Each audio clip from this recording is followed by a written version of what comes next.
Bonjour à tous, c'est Cerise de la boutique de Cerise. Aujourd'hui, je vous présente un tuto spécial Halloween avec une petite citrouille et une jolie chauve-souris. Nous commençons par la chauve-souris. Pour cela, il vous faudra bien sûr de la fimo noire, de la fimo blanche, également un cutter et puis des dotting tools qui vont nous servir, vous verrez, pour travailler la pâte et la chauve-souris. Également des petits clous à œil. Et voilà. Pour commencer, vous réalisez une petite boule de fimo noire, donc à peu près 2 cm, 2 cm et demi de diamètre. Donc vous la roulez, vous faites une jolie boule, ça va servir à faire le corps de la chauve-souris. À côté, vous prenez une autre boule plus petite, c'est pour faire les oreilles. Donc vous faites un petit boudin que vous allez couper en deux. Une fois coupé en deux et de part égale, cela vous donnera ça, que vous allez ensuite poser sur votre boule. Donc vous les mettez à peu près comme vous voulez pour faire des petites oreilles quoi. Après vous les appuyez bien et moi je mets du dotting tool pour pouvoir bien les fixer. En fait je lisse sur les côtés pour que ça adhère bien à la pâte et que en même temps ça me permette de cacher la jointure, de travailler la jointure et qu'on voit plus la jointure des oreilles. Donc après vous leur donnez un petit côté pointu pour faire chauve-souris, vous les aplatissez un peu, un côté pointu.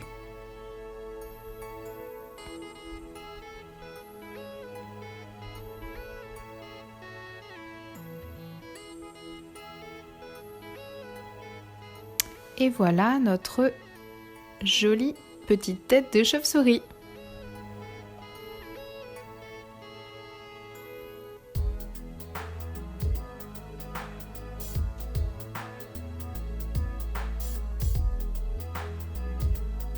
Ensuite, vous réalisez deux petites boules de la même taille. Donc ces petites boules vont nous servir pour faire les ailes de la chauve-souris. Donc vous les prenez entre vos doigts et vous réalisez comme un cône. Donc moi je fais les deux en même temps, comme ça me permet de pouvoir faire quelque chose de symétrique. Donc comme ça je vois au fur et à mesure, c'est vrai quand on commence à en faire une, après des fois on a du mal à faire l'autre exactement pareil. Donc ce petit cône, vous l'appuyez légèrement. Voilà, vous l'aplatissez au doigt, je trouve que c'est plus simple, on arrive mieux à avoir la forme qu'on souhaite.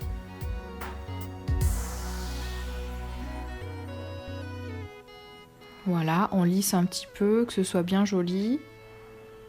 Et puis là, on vient prendre le dotting tool et on exerce des petites pressions, 3 petites pressions le long de l'aile.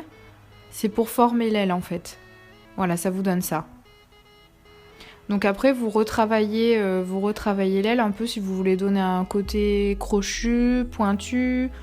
Bon, moi j'ai fait un petit peu arrondi sur le haut, arrondi et pointu, et puis j'ai courbé un peu pour donner la forme de l'aile.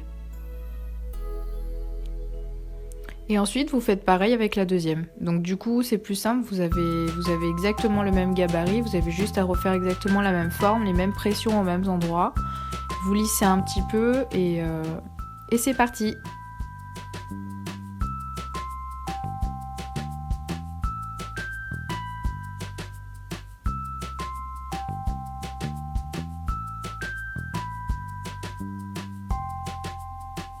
Ensuite, une fois que vous avez terminé tout ça, vous reprenez votre boule qui forme le corps de la chauve-souris. Donc là, j'ai beaucoup travaillé la pâte parce qu'en fait, dans notre studio, pour réaliser les tutos, il y a énormément de lampes pour pouvoir allumer de manière très blanche et que vous puissiez voir comment on travaille. Donc c'est vrai qu'il fait souvent très chaud dans notre studio, donc la Fimo Soft devient très molle. Je pense que vous avez dû connaître ça cet été avec la canicule. Donc c'est vrai que nous, là, j'ai beaucoup travaillé la pâte parce qu'il faisait très très chaud. Donc ensuite, on vient coller les ailes sur le côté. Donc on s'aide toujours du tool.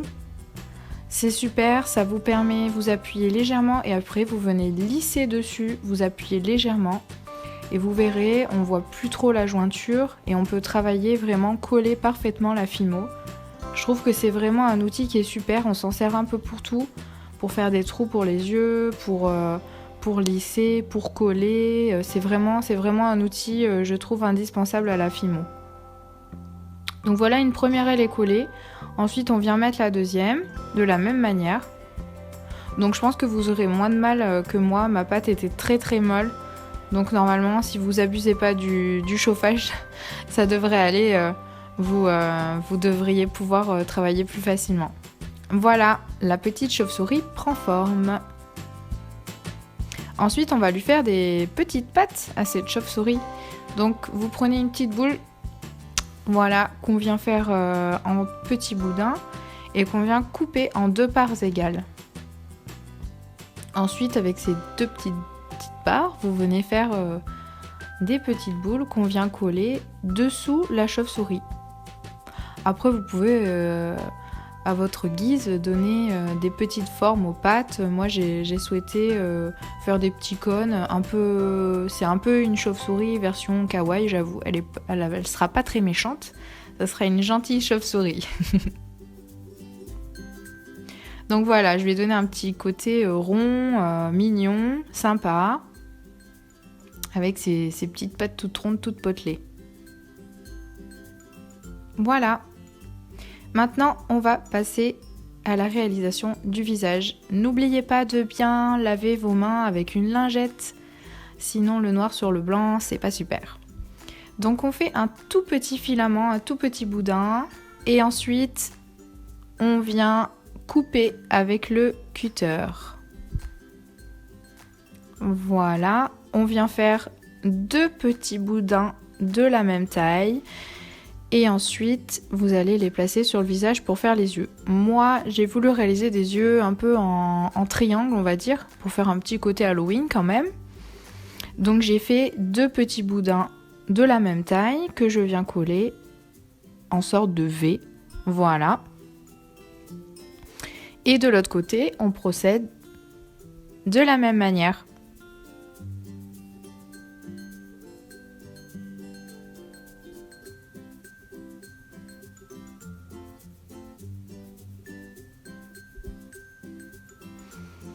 Ensuite, on retravaille un petit peu, voilà, pour lisser, pour pas qu'on voit la jointure des yeux. Et on vient faire la bouche. Donc toujours de la même manière, on fait une forme et ensuite on vient placer délicatement sur la Fimo. Attention, il faut pas trop retravailler avec le dotting tool quand même ou avec les doigts parce qu'on a tendance à salir le blanc. Voilà la petite chauve-souris terminée.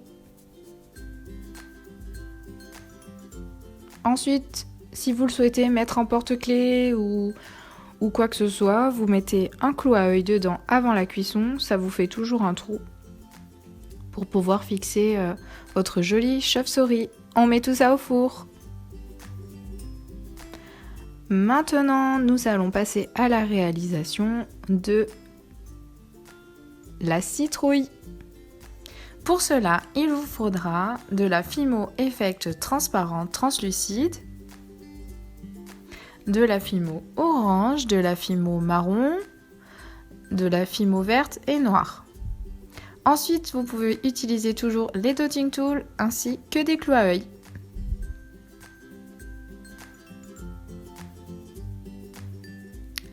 Dans un premier temps, vous réalisez une boule de Fimo transparente avec un petit peu de Fimo orange. Vous les mélangez ensemble. Le côté transparent, c'est très sympa, surtout je trouve pour des citrouilles ou pour les fruits et légumes, ça donne un côté très joli et très réaliste. Vous faites une boule légèrement aplatie pour donner une petite forme de citrouille. Donc vous le travaillez avec les doigts. Et après, pour donner un petit côté un peu gonflé, je sais que j'ai l'habitude d'appuyer légèrement avec mon petit doigt. Vous pouvez également le faire avec le dos d'un crayon à papier, ça marche très bien aussi. Ça permet d'appuyer sur la pâte et de donner un effet gonflé du coup sur les côtés. Donc pour la citrouille, c'est l'idéal. Ensuite, on va venir faire les rayures, les encoches de la citrouille. Donc pour cela, moi je prends le dos du cutter. Je trouve que c'est l'idéal, ça vous permet de faire des encoches très nettes et assez marquées, parce qu'il faut tout de même que ça rentre assez dans la fimo. Donc vous faites des encoches à intervalles réguliers, ou non, si vous voulez faire, pourquoi pas, une citrouille un peu déjantée ou rigolote. Moi je les ai fait à intervalles réguliers.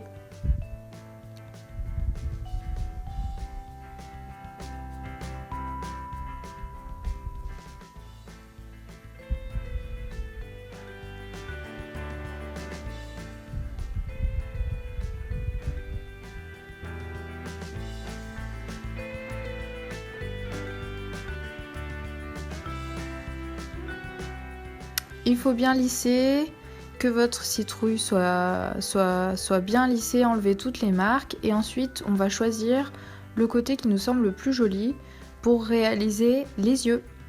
Donc vous choisissez les intervalles que vous trouvez les plus jolis. Et on va faire en fait un trou avec le tool légèrement enfoncé dans 2 intervalles. Ensuite, vous prenez de la fimo noire, on fait 2 petites boules pour faire les yeux. Et ensuite, vous venez tout simplement les mettre à l'intérieur des petits trous que vous avez fait avec votre tool auparavant.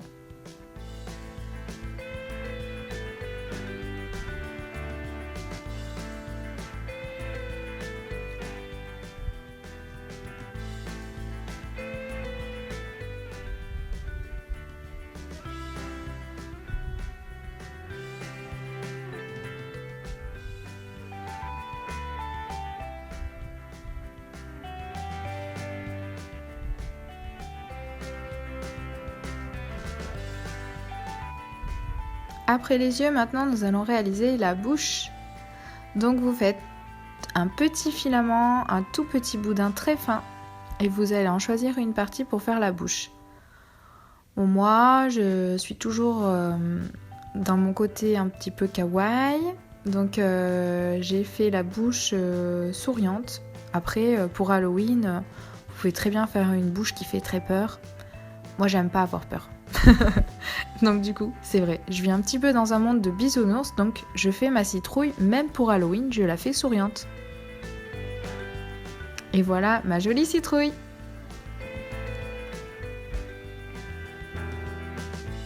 Ensuite, on va réaliser la petite queue que l'on va mettre sur le dessus. Donc vous prenez du marron et vous faites une sorte de cône ou un peu comme une carotte. Et donc vous travaillez au doigt et ensuite pour texturiser un petit peu vous pouvez prendre le dos de votre cutter pour faire un petit peu voilà la queue de la citrouille.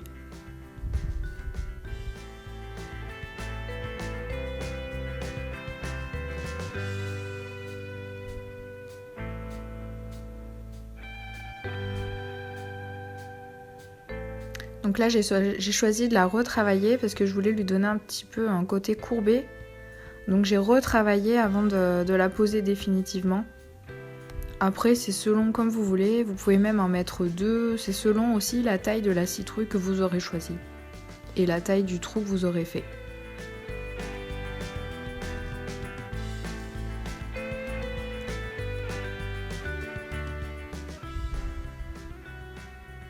Voilà, maintenant on va réaliser un petit boudin en verre, un tout petit boudin. On va faire comme un peu les feuilles, le dessus de la citrouille. Donc là vous malaxez bien votre verre. Moi j'ai pris un verre assez flashy, c'est le verre pomme. Le verre tropical peut aller aussi, c'était pour donner un petit côté bien flashy. Donc voilà, on voit mieux un petit peu de près. C'est pour vous faire voir exactement la technique qu'on va utiliser. Donc vous faites un petit boudin assez fin, mais pas trop. Et vous venez prendre votre dotting tool et vous allez enrouler autour du dotting tool. Donc ça c'est une technique qui est énormément utilisée pour faire les serpentins. Et ensuite vous le sortez délicatement. Et comme ça, à la cuisson, ça restera comme ça et ça fera très joli, ça fera une sorte de petit serpentin. qui donnera un petit peu de volume à la citrouille.